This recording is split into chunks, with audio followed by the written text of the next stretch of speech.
Hi Year 9, welcome to lesson 12, and we're going to go back to describe the tiny features of an image again. Much in the same way as we did last week, we're going to refine those skills and get better at them.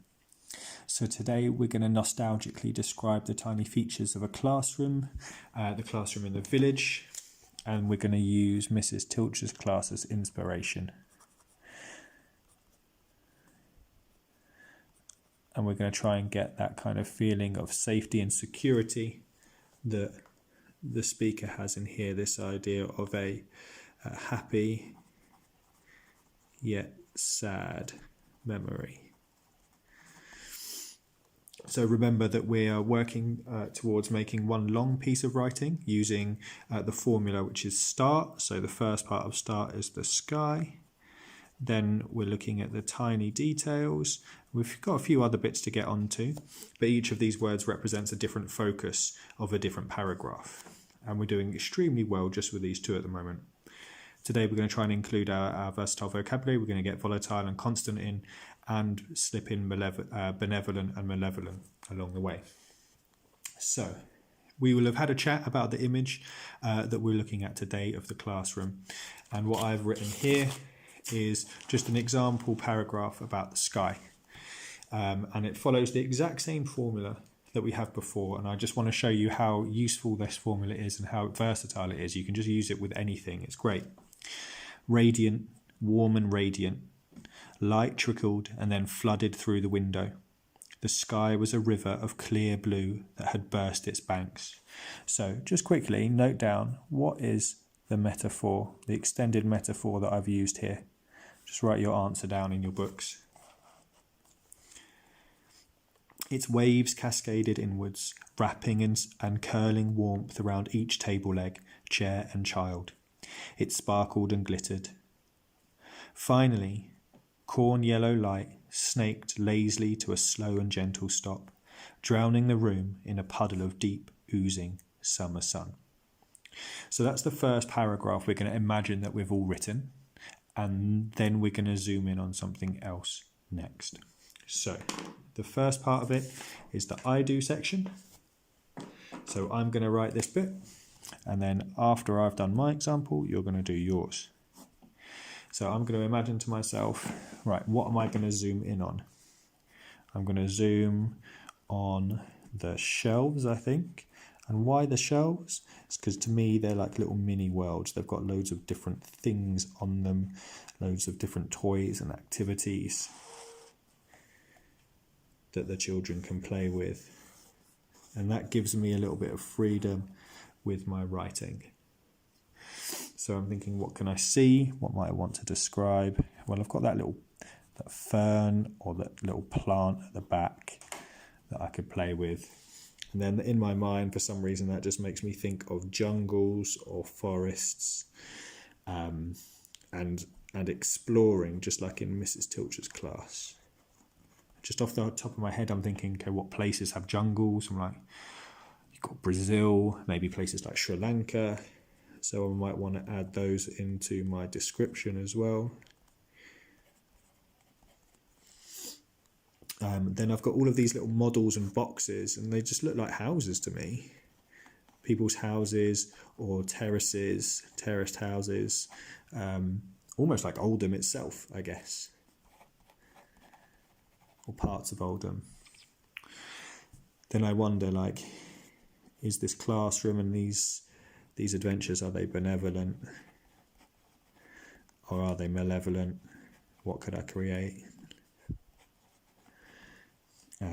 And also the thing I love about these shelves is they seem so ordered, but I know during the day that they're not going to be. Like, they seem ordered and constant here, but like, I know when children play with those shelves, right, they are going to be completely chaotic. And so that's a really nice contrast that I might want to hit on. And that kind of order, I guess, then, because it's chaotic, I know that sense of order is going to be ephemeral. It's not going to last for long. Children are involved, right? What sort of things am I going to hear in that classroom? I think I'm probably going to hear some laughter, maybe some chatter, although that's not coming from the shelves specifically, so maybe I just need to pause that. And more specific, I can be like the shelves are made of wood. So Mr. Glegg, just rein it back and keep it to what you can see. But that's what I'm going to zoom in on. That's what my imagination kind of works with, and that jumps out to me. So you're going to go through the same process. Okay, you're going to choose something to zoom in on, and then you're going to write down 8 things. So to you, this is the you do section. You are going to do this bit. Don't mind if you steal some of my ideas, that's fine. Your tiny features that you're going to zoom in on equals what? And then tell me why, because why are you going to zoom in on those things? And once you've decided that, I want you to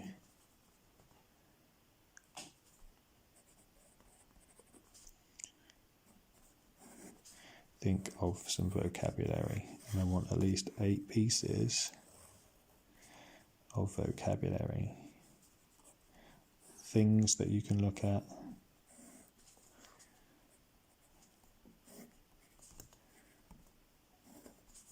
Words that describe it.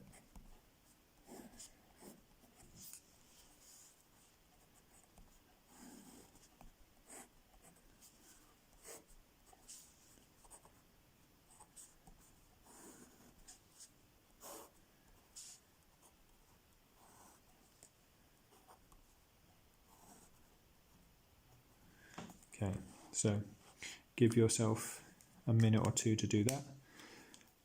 Put the video on pause if you need to, but you want 8 things that kind of describe whatever it is that you might zoom in on. You know, you might zoom in on the tables, you might zoom in on the chairs, the desk, teacher's desk, the whiteboard, the floor, literally anything, the bookshelf or the books themselves. There are so many things that you could zoom in on. Give yourself a chance to have a look at those. Now, I'm just going to show you a worked example of how I might write up my idea, and then I want you to do your own. And I'm going to use the same formula that we used last week, of course, to keep it nice and easy. So, this is our worked example. This is our model.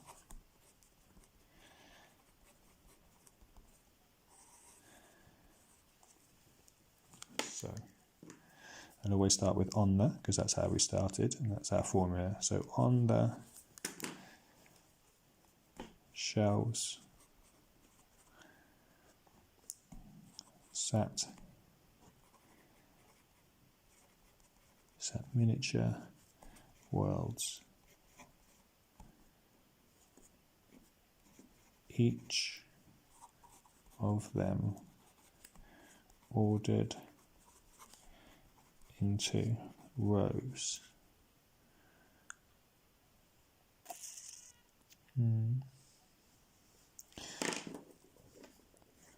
On which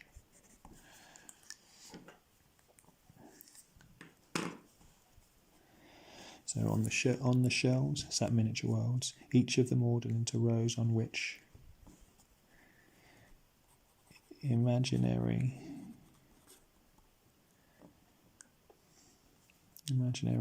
people lived exciting and adventurous lives.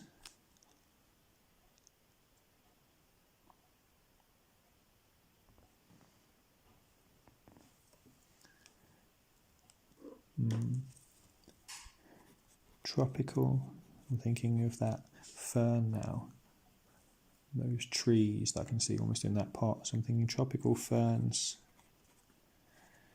grew tall. They're thinking about the colour of them now, like really deep green, not really that light at all, really lush. They're lush, deep green. whispered. I don't think ferns are loud, but I think they whisper adventure to you. Adventure. Danger. And suspense. And what places? Well, suspense and danger and excitement from places like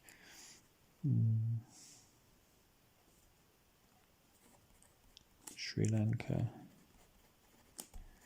Brazil, Failsworth,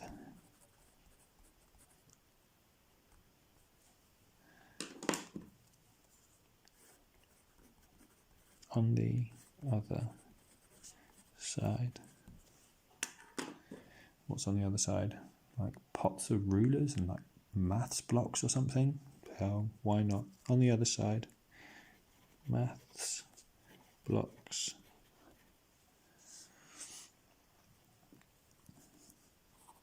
And pots of glue. Some pots of glue. Stood.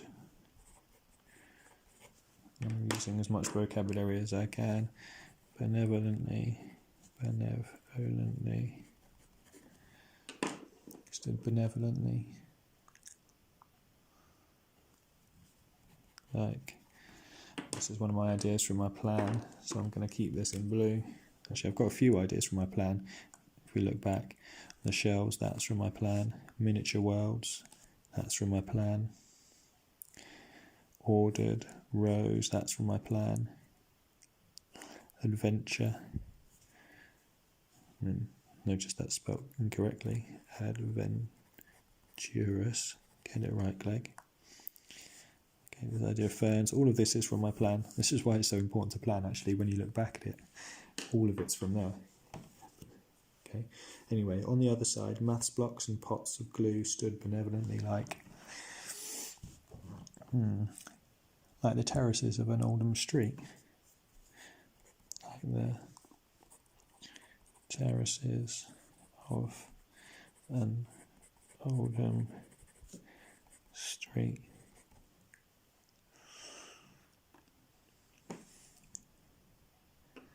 Staring. What can you see from Oldham? Top of the hill, you can see Manchester and those skyscrapers coming out. So maybe my rulers are like those skyscrapers. Staring longingly.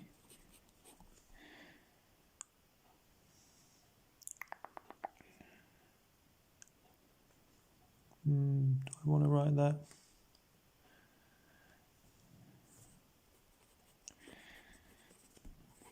Into the distance.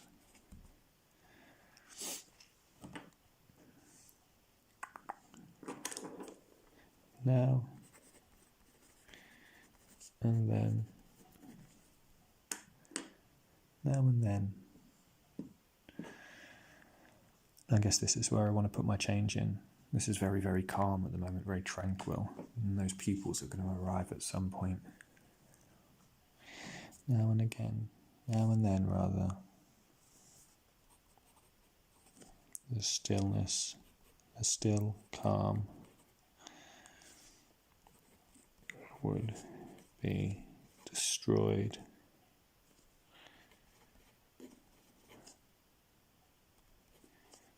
First, you always hear the disaster coming first, don't you? First by the laughter and chatter,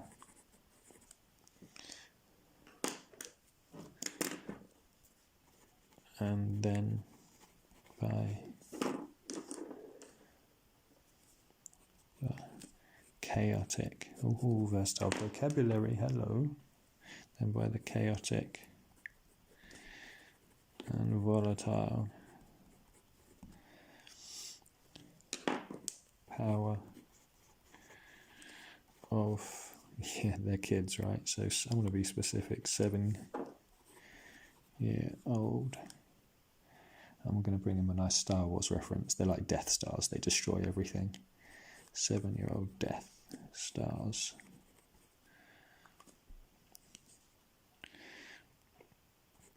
Darth Vader's, in fact, even more specific, Darth Vader's tiny human planet destroyers. Gone is this lovely ordered shelf.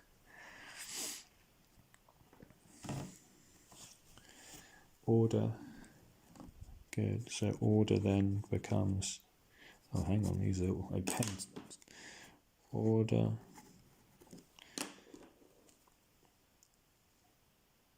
becomes ephemeral. Order becomes ephemeral.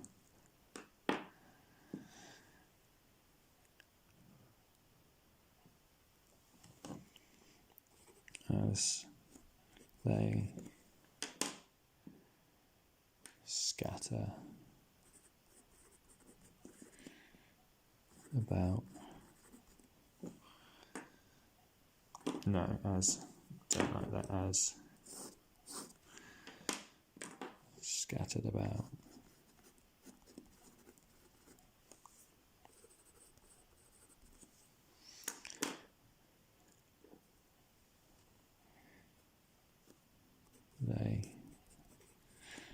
The debris of the day. Okay, so that's my example, and I want to see now what you guys can do. So use the same formula on the other side. I should have done on one side in there, which isn't very useful, is it? So really, if I was going to add that in, I would add it in here. So it'd be on the shelves, sat miniature worlds, each of them ordered into rows, on which imaginary people lived exciting and adventurous lives. On the other, hang on, it should be on one side, on one. That's better. On one side, tropical ferns grew tall. Their lush, deep greens whispered adventure, danger and suspense. Sri Lanka, Brazil, Failsworth.